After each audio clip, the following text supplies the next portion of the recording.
What is a funnel? Siguro naman ngayon, na-discuss ko na yan, mas madali na sa inyong maintindihan kung ano itong funnel. A marketing funnel is a machine that turns cold audience into buyers. A lot of people, yung mga nag-advertise sa inyo, meron ba kayong funnel? Meron ba kayong back-end funnel? Or you just advertise?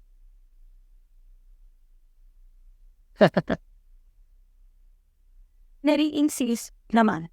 Pero sa tingin ko, knowing this, mas lalo pa yung sales. And magiging committee may some expenses, pero Mind you guys, para lang hindi tayo para lang hindi tayo ma-hype. Ganito yung graph niyan. This is expense, this is time. Ganito yan guys ha. Tingnan niyo yung graph. This is 0 PHP. Ganito yan.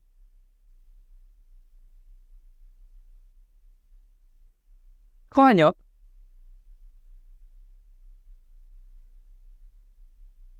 This is your income and this is your profit. This is 0 pesos. This is time. And ganito yung graph. but then so if you matter how both on are in, let's say, having this space to add sa inyong state. If you didn't know na how to explain your success before, diba? Hindi tayo marunong explain in program natin. At all things natin sila is Kahit gano'n ka kagaling sa Facebook ads, if your message is not good, you will not produce. like kasi na explain. Kaya po stay over that late night to stay. So, usually naman magkari yung binubuks natin or message na binaganda sa Facebook. But then, when it comes to the audience na makasaluhan niyo siya sa chat or sa inbox, kung hindi ka naman marino, but twist na secondly, need kasi ang sinasagot atin dito. If for example, real estate, what is the need? Need na kasay. Kapag na-message yun sa'yo, alam natin na kailangan yung handling listed na siya. So, sa matter of boy ka na talagang katumbo mo siya doon pag-reviews. That's what you call back-end. Back-end na yan. Kasi ang front-end mo, yun yung message mo sa Facebook. Ang front-end kasi, yun yung first message or first contact ng customer mo sa'yo. Pero meron din tinatawag na back-end. Ang back-end is after the first contact, what's next. So, yun yung sinasabi naman ng back-end funnel. So, when we do brand marketing, ganito pa yan guys, you are not expecting a lot. You are not expecting positive profit first. You're investing. So, mamaya, naintindihan na ito ha? Hindi to quick rich scheme. A lot of people are thinking ng Facebook ads ganito. Nung in-apply nila, naging ganito. Gets niyo? Kasi hindi nila alam, hindi kasi sila marunong yung concept of ganito. Gastos ka muna sa una. Reap the benefits sa huli. Pamaya.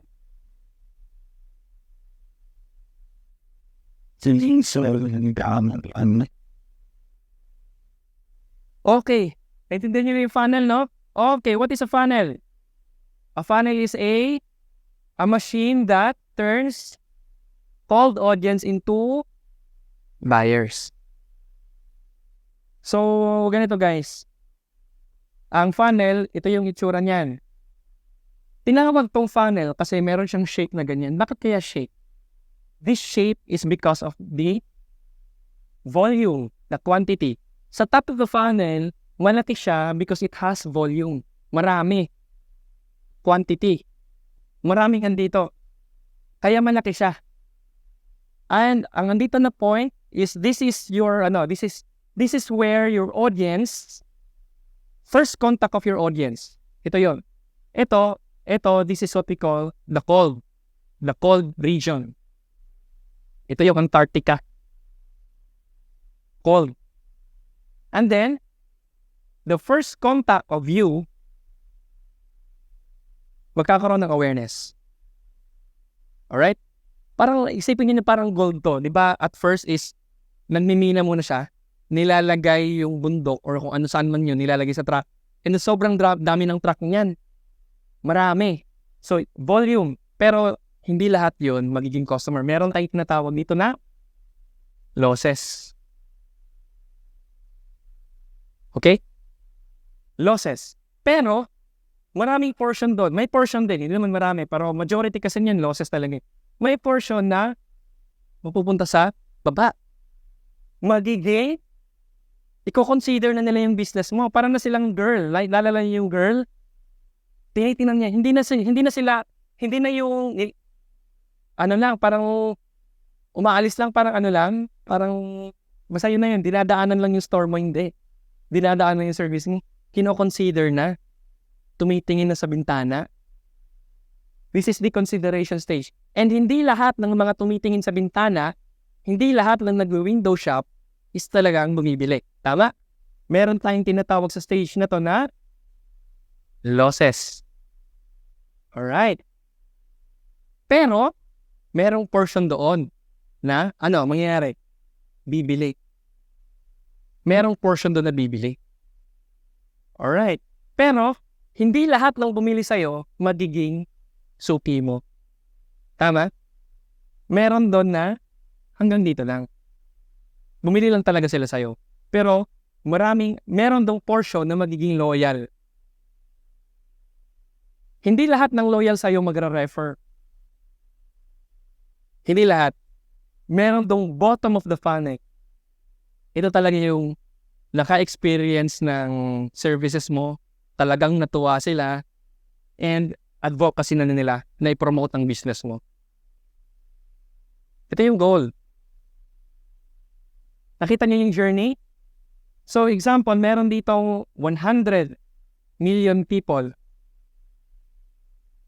Siguro ang mapupunta dito, konting-konti na lang. Baka 1,000 or baka 5,000 or 10,000. Depende. Depende sa conversion rate mo per step. Pero ang ibig lang sabihin nito, you must be aware, when we are doing Facebook ads, meron dapat tayong back-end funnel. Meron tayong machine. Pinapasok natin dito via Facebook advertising. Ito yun eh. Ito yung cold region na to. They are the Facebook users. And by using Facebook ads, ito yung Facebook ads. By using Facebook ads, we are placing them in the funnel. Parang ini-scoop natin sila from the cold audience, from Antarctica. I-scoop natin, ilalagay natin sa funnel. And if your funnel does not work, if this does not work, lahat ng ini-scoop mo doon, lahat yun tapon. Losses lahat yun. Nagets nyo? This is very important. If your funnel, if this thing does not work, lahat ng in-invest mo sa Facebook ads, tapon. Tandaan nyo yan. Funnel is very important. So mamaya, explain ko sa inyo ano itong funnel and how we can utilize this funnel in generating, in turning cold Antarctica audience into raving fans, raving buyers. Alright? So ito na yun. Ito na yung magiging framework natin, guys. This is our framework. Ito yung magiging discussion natin all throughout. You are gonna build from this. Kasi any businesses can use brand. Sino ditong business na hindi man niya magagamit ang branding? Okay, sa sarili mo, do you think you can use brand? Sino dito na, ayoko ng brand, hindi ko naman kailangan yun eh. Kailangan ko lang pera, kumita. Sino dito? Kailangan niyo yung brand? Hindi. Kung kailangan mo ang brand, makinig kayo. This is our branding strategy. This is not easy, but if you do this correctly, sure success to, guys. Again, sinasabi ko sa inyo, Facebook ads is just a messenger. If your message is not good, Facebook ads will not work. Even if you have a funnel. Facebook ads is only as good as your message. In fact, it's only as good as your product. If your product is not good, if your services is not good, do not think, walang pag-asa yan. Facebook will not be able to save you, to save your business. Alright, the value ladder. Right? Ano kaya to? Ano tong value ladder? Paano ko to ma-apply sa business ko? Paano ko to ma-apply sa ano ko? Sa brand ko? Ganito, may storya dyan, may storya. Para mas maalala nyo yung concept behind this. Meron akong kakilala na wala lang, naglalakad lang sa daan, sa city, naglalakad lang siya. And then, may nakita siyang parang board na ganito kalaki, tapos may araw nakaturo doon. Ang nakalagay, free teeth cleaning today. Sige, yan na muna natin. Silent muna natin lahat ng phones. Right. So, again, balik tayo sa story. Meron akong kakilala, naglalakad lang siya sa daan, and then may nakita siyang placard. Nakaturo dun sa store. Ang nakalagay sa placard is, free teeth cleaning today. Ends in 6 p.m. Ano pa lang, umaga pa lang. Uy, sakto. So, ano nangyari? Medyo 3 years na ako hindi nakakapaglinis ng ngipin. Grab ko kaya to. So, pumasok sa loob. Pagpasok niya sa loob, pumila muna siya, and then, dumating na yung turn niya. Pumunta siya sa dentista. Ngayon, habang nililinis ng dentista, ang sinasabi ng dentista, Sir, yung mo, may mga butas-butas na yung ibang mong ipin. Lilinisin natin to, pero if you want, meron kaming, since naka-discount naman kami today, meron kaming promo, just 200 pesos, pwede nating pastahan to. Gusto mo? Ilang ipin ba yan? 4. Sige. Ayun, pinastahan. So, after that, sabi ng dentista, Sir, napastahan na namin, pero yung ipin mo, sabog-sabog ganun eh. Kung gusto mo, meron kaming offer, since kinuha mo yung first offer namin, meron kaming second offer dito na 50% discount. In just 3,000 pesos, pwede nating ipaayos ng ipin mo. Ngayon din, mabilis lang yung service namin. Di ba, nakita mo naman kanina kung gaano kami kagaling magpasta. Kaya namin yan. Pera naman ako dito, may credit card naman. Sige. Ayun, inayos nila yung ipin. Maya-maya, sabi ng dentista, may isa kang dito, may space dito. Alam mo, meron kaming service na, meron kaming service na, alam niyo sa ipin na parang jack, parang yung parang bolt, ibo-bolt dyan. Ang tawag doon? Parang jacket. Gusto mo, sir? If you schedule your jacket na ngayon, pwede kang magpa sa schedule next week. Yung jacket namin, merong 5 months to pay. Although medyo kamahalan, pero may ka, since naging customer ka na namin kanina, kung magpapaschedule ka agad ngayon para sa next week, and then meron ka namang credit card dala, meron kang discount. Ipa-schedule na natin yung jacket mo. Ayun, gumasto siya in total of 50 plus K. Pero, credit card naman yun, walang problema, tsaka staggered. Ganito ang lesson. Nung naglalakad ba siya sa daan, goal ba niya na magpa-dentista? Hindi. Pero, anong nangyari? Anong nangyari? Nabudol. That's what we call the value ladder. At first, may placard doon, sinabi, nakaturo doon, free cleaning today, limited time. Pumasok naman siya. So, nagkaroon na ng value. Ang first value is, binigay niya yung cleaning services niya for free. Ngayon,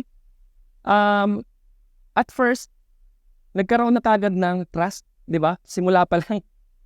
Nagkaroon ng trust, and then, yung trust na yon mas nag-build up pa, kasi nga, na-service niya na eh. And nakita niya naman na maganda yung service.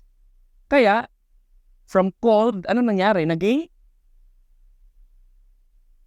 hot agad. Hindi sabihin natin semi-warm, semi-hot. Kasi wala pa naman siyang binibigay na pera eh.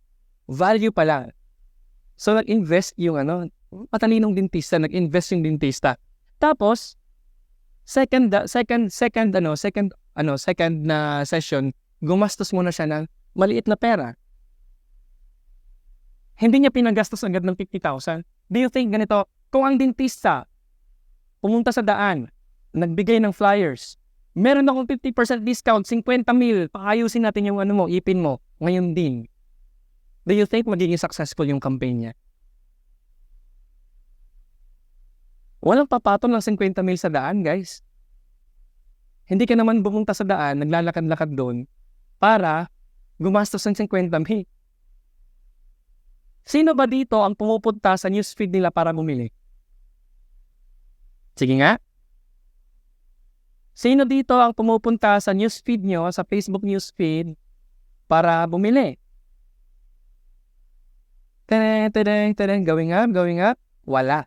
Bakit? Kasi nga, Facebook is not Lazada. Facebook is a social platform. Kung social platform pala ang Facebook, bakit tayo mag-advertise sa kanya? Kasi, the eyeballs are there. Correct? And isa pa, ang ginagawa natin sa Facebook is, ito yung ginagawa natin sa Facebook, guys.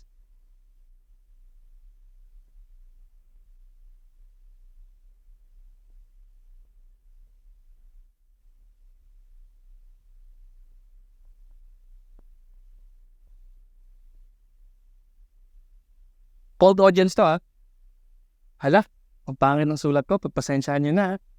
Nababasan nyo ba? Ano to? Distraction marketing. Ang mga tao hindi pumupunta sa newsfeed nila para bumili, guys. Hindi siya pumupunta doon sa newsfeed nila para bumili ng bahay. Hindi yan pumupunta sa newsfeed para pumunta sa Singapore. Pumupunta yan sa newsfeed para makichismis, makibalita.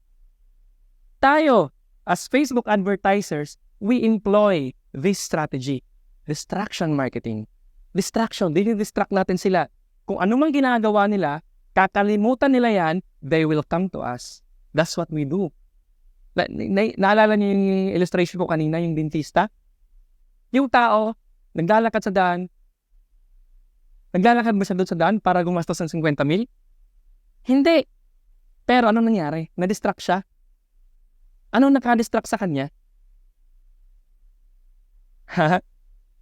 The free value. The free value.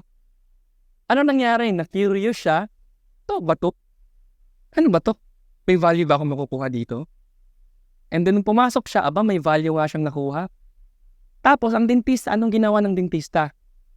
Pinakita niya sa customer niya na meron siyang need. Even if hindi niya alam na meron siyang ganong klaseng pangangailangan. However, hindi naman siya aware na meron siyang butas-butas sa ipin niya. Pero, the marketer, the dentist na genius, pinakita niya, you need this.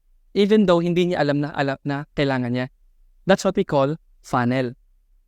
Alam niyo ba yun, guys? Although, yung mga nag-scroll sa Facebook, although hindi nila alam na kailangan nila yung service mo, if you employ the correct funnel, the correct message, they will see that they need your service. That's what we call indoctrination. Mamaya, itatakil natin yan. Nagagets nyo? Simple lang ba ang Facebook ads? Hindi, no? May strategy pala. May ganun pala. So, continue natin. Mas okay nga sa business niyo kung anong ino-offer niyo, meron dapat kayong value ladder. Example kay sir, ano bang ino-offer niyo, sir? Ano bang ino-offer niyo? Meron ba kayong value ladder? Meron ba kayong mga packages na i-increase ng price? Yun, lagyan na siya ng value ladder. First, meron siyang cheap package. And then, pag nagustuhan niya yung cheap package, mas mainggan siya na pumuha ng bundle. Diba? And more and more and more.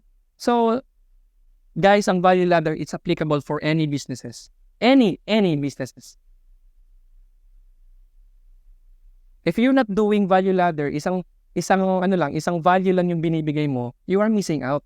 Sayang yung mga hot audience mo sana na kaya mo pang i-offer ng higher package. And yung iba naman, hindi nila alam, higher package agad ang ino-offer sa cold audience. Goodness. Para bang, yun nga, yung illustration ko kanina, you are asking a stranger to marry you. Good luck with that.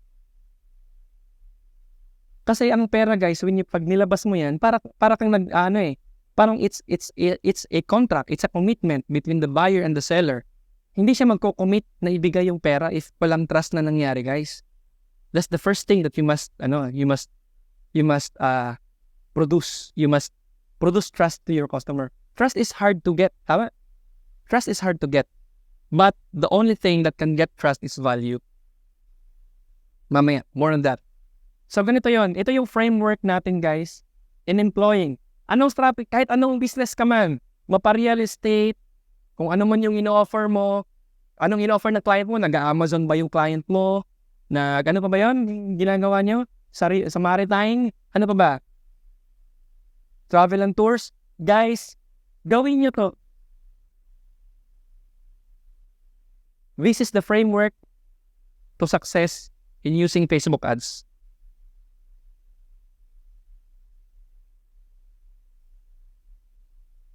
I want you to take pictures.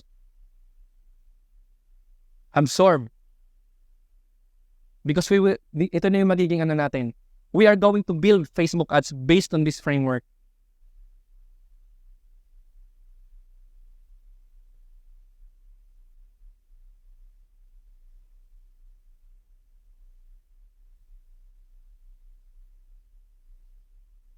Kahit anong business, promise, kahit anong business, if you do this correctly, you will succeed. Kahit gaano pa kamahal ang ino-offer mong product, kahit milyones pa yan, if you do this correctly, you will succeed.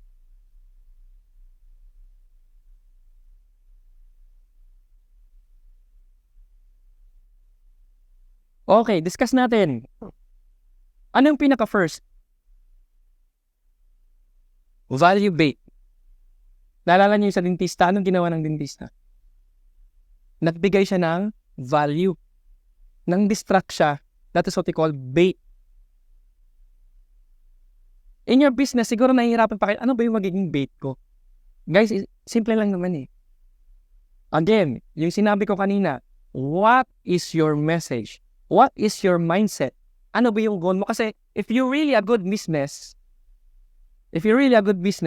alam mo that your product will improve the lives of those people. And dapat, dito sa value bait mo, ang value bait mo dapat dito is, must improve the life of that person, hindi yung walang kwentang bait. Do you think if yung cleaning service ng dentista kanina is naging yellow yung ipin ng tao, do you think gagastos siya more? Cleaning service na naging yellow yung ipin, ano mangyayari? Magagalit pa siya. Your value bait, ito yung pinaka-key. So, dapat, dito pa lang sa simula pa lang, sa value pa lang na binibigay mo, it must first improve the lives of your example. Ano ba to? Example, nagbebenta ka ng mga beauty products. Kahit simpleng video lang, kahit simpleng video about routine. Ano yung best routine na pwede mong gawin to improve your skin, the glow of your face? There are a lot of people who do not know that. And they are struggling in their skin because they lack that knowledge. And you have that knowledge. Do you think that knowledge will improve the life of that person? Correct? It will improve the life of that person. Every one of us has expertise. We have something to impart. We have something to give value to other people. Now, ang goal mo ngayon as a marketer, as a businessman, what value, meron ka dapat target market Example yun nga, kanina, example lang dito, beauty product. Ano ba ang pinaka-struggle ng customer ko? Bakit niya kailangan yung product ko? Siguro nag-struggle siya kasi marami siyang tagyawat. So, huwag ka muna magbenta agad ng product mo. Huwag na muna, mag-bait ka muna. Create an explainer video. Create instructional video. How to clean the face. Kasi ganito kasi yan. Trust ang kinukuha natin dito. Do you think kanina yung tao sa illustration natin, do you think na pag siningil sa agad ng dentista ng 400 pesos, do you think papasok siya sa dental clinic? Do you think papasok siya sa dental clinic pag siningil siya ng 400 pesos agad? Walang trust na mangyayari. At the very first, guys, free. Give a free value. It doesn't have to be free bahay. Oh my God. Sino bang nag-give sa inyo dyan? Pa-clickbait nga. It doesn't have to be that way. Example sa real estate. Ano ba? Kunyari, buyer ako. Bakit ako bibili ng bahay? Example, 10 business ideas in getting a condo. So, pag meron kang condo, mapagkikitaan ko pala yan. A lot of people do not know that. But you do know that kasi marami kang kliyente. Do you think yung knowledge na yan will give value to those people? Yes. Yes. Diba? In fact, magkakaroon pa siya ng mag-spark pa sa kanyang interest. Mapagkakitaan ko pala to. So, ang importante na lang dito is ito lang. If clickbait lang ang meron ka, sure ko, lugi negosyo, lugi inchik. Clickbait lang ang meron ka. Guys, we are employing here a funnel, ha? Funnel. You are not doing this for charity. We are business. You are not giving value for free para charity. You have a secret strategy in mind. Meron kang strategy dito. Meron kang sekreto.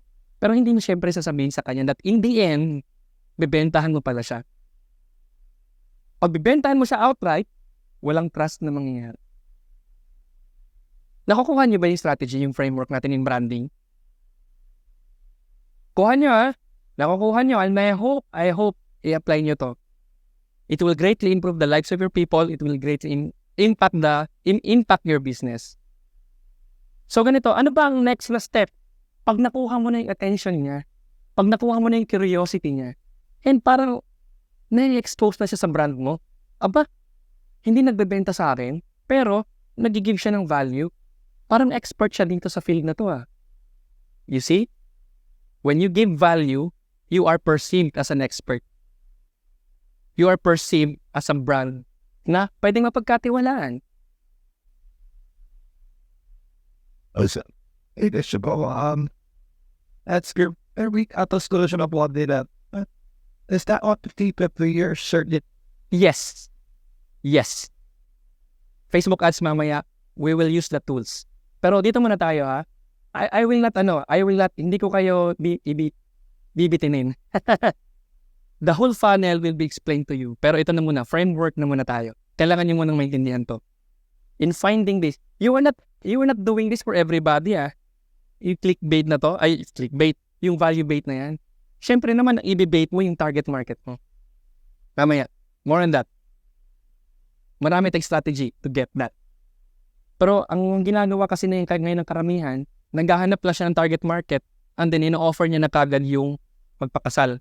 Uy, target market kita, pakasalan mo. Good luck with that. Palugi ka.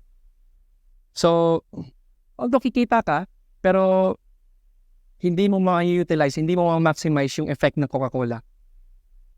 Kasi ang branding kasi, guys, this is not,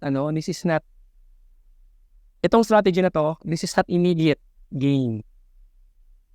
Immediate gain. Kasi, yun tayo we are doing Facebook for immediate gain palagi.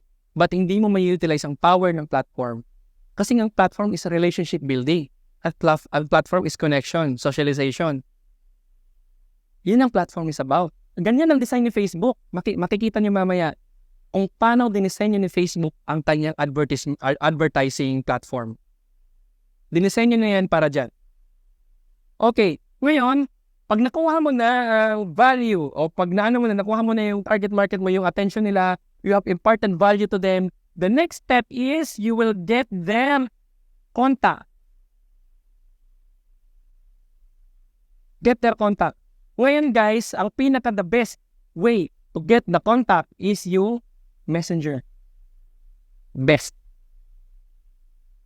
The easiest.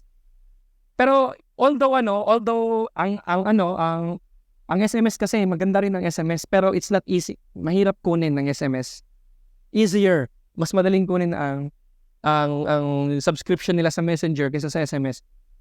Ang SMS in my experience is very, very amazing kasi kunyari may nag-text sa'yo, ilang minuto mo bago buksan? Bukas mo ba siya mabubuksan pa? Pag may nag-text sa'yo, gano'ng katagal mo bago magbasan? Sige nga. Gano'ng katagal? Ha? Pag nag-text, basa, di ba? Pinagpapabukas mo pa ba yan? That's the power of SMS. But the most powerful, actually SMS, pero mahirap kunin. Dito tayo sa gitna. Nasa gitna lang siya. Ang email naman, dati kasi ang email nung 1995, 1990 something, to year 2000, 2001, 2002, ang open rate ng email is around 90+%. Open rate, ibig sabihin ng open rate is, pag nag-send ka, gano'ng kalaki ang chance na babasahin yan? Pag sinabi natin 90%, ibig sabihin, sa 100 emails na sinend mo, 90 people open that. That's open rate. Okay, 90+. Ngayon, ang open rate is nasa 15, 10, magaling ka na kung nasa 20. Halimaw ka na kung nasa 30. Sabihin na natin 15. So, pero it is important pa rin. So, sa email is a numbers game. Ngayon, the concept behind, bakit mo kailangan kunin yung contact nila? Bakit mo sila kailangan makuha or bakit mo kailangan makipag-communicate ulit sa kanila? Future promos, for follow-up, no, indoctrination by giving more value. Ano ba ibig sabihin ng indoctrination? What is indoctrination? Indoctrination is different, very, very different from giving offers. Giving offers is just marketing, guys. Indoctrination is far way beyond. Iba. Ano bang indoctrination? Change of mind. Ano pa? Change of perception. Ano pa? Change of the way they look at you. Ano pa? Indoctrination. Education. Ano pa? Iniisip kasi natin, pag nakuha na ng leads, ini-spam natin with the offers. 50% today. Do not read tomorrow kasi bukas off lang. Guys, hindi ganon. Hindi ganon. It will not work. Immune na ang mga tao sa ganong klaseng mga promo. What they need, what you need now is indoctrination. Sa indoctrination, what is your goal? Ang goal mo dito is para you will become the forefront brand, the forefront person, the forefront business sa mind nila when it comes to that certain product. Example, you are selling beauty product. Pag nag-iisip sila, beauty product, ang maiisip nila ikaw. That's the purpose of indoctrination, guys. Pag sinabi nila, real estate, si sir, mapagkakatiwalaan ko yun. Do you think pag nag-spam ka sa email nila, nag-spam ka sa text message nila, send ka ng mga pangungulit sa nila, do you think they will trust you? They will not. They will be annoyed. Different ang indoctrination, guys. Although, ang indoctrination dito, this is not for everybody. Merong mga losses dito. Pero, yun nga, yung gold na pinakita ko kanina, di ba kanina? Pinakita ko kanina dito, may yung gold ko dun. Ayan. Pinakita ko kanina dito na maraming losses. Andito yung indoctrination na part, guys. Maraming losses dyan. Pero, maraming losses. Pero ang tanong, will your business survive despite of the losses? Why? Naalala niyo yung sinabi ko kanina dito na maraming losses? Dito maraming tapon. Hindi lahat ng lupa na nilalagay sa truck magiging gold. Ito rin, hindi lahat ng nilalagay ng mercury magiging gold. May mga impurities dyan. Maraming losses, guys. Pero, bakit magiging maganda to sa business? Bakit magiging pa rin magsusurvive pa rin business? Because this is, the value of your customer is worth it. Nakuha nyo? So, if you are, sa mga e-commerce guys, make sure yung pricing mo, ang pricing mo, yung profit mo doon is talagang worth it. Kasi pag hindi naging worth it yung profit mo sa pag-advertise mo, lahat ng losses kakainin ka. in your services, dapat it requires strategy, it requires calculation, it requires a little math, pero dapat makalculate mo how much losses can you take and how much value can you get. Merong ROI. Sa business, guys, walang profit without loss, without expense. No? Sana may business na ganun, no? Pasali naman ako. May ganun ba? Zero risk? Richard Bahawanet ko boys. Good luck.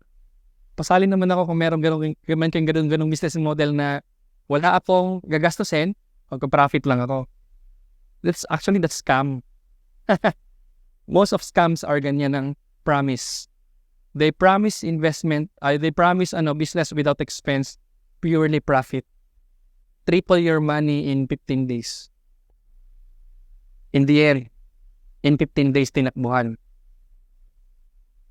So, na-explain ko na sa inyo to Although maraming losses dito sa portion na to, guys, hindi lahat ng subscriber mo will respond to your message. The same is true. Hindi lahat ng ino-offer mo ng value, ng ng value bait will kakagatin yung bait mo.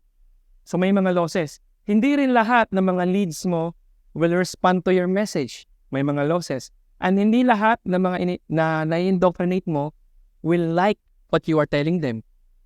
Pero it will all be worth it kasi mayroong some of that customer that will convert. And if you do good business sa kanila, they will become loyal. And pag naging loyal na sila, they will, what? Become ambassadors. Ganito, guys, sa mga customers mo, huwag mo silang sayangin. Magbigay ka ng magandang customer service sa kanila. Kasi if you do customer service sa kanila na maayos, they will become your loyal fans and magkakaroon ka pa ng sales kahit wala kang advertising cost. Ang tawag doon, upsell. Alright? Sino dito alam na ano yung concept ng upselling? Upselling and cross-selling? Alam niyo na yun, no? You cannot upsell to your cold audience. Walang mangyayaring ganun. And you cannot upsell if your customer is upset with you. Good luck with that. Alright, guys. Hope nakita niyo yung strategy na to. This is applicable in all businesses.